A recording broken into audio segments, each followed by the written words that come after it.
467 years ago, our fathers brought forth on this continent a new nation, conceived in liberty and dedicated to the proposition that all men are created equal.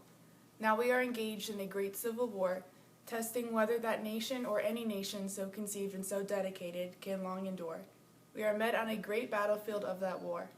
We have come to dedicate a portion of that field as a final resting place for those who gave their lives that that nation might live. It is altogether fitting and proper that we should do this. But in a larger sense, we cannot dedicate, we cannot consecrate, we cannot hallow this ground. The brave men, living and dead, who struggled here have consecrated it far above our poor power to add or detract. The world will note nor longer remember what we say here, but it can never forget what they did here. It is for us, the living, rather to be dedicated here to the unfinished work which they who fought here have thus far so nobly advanced.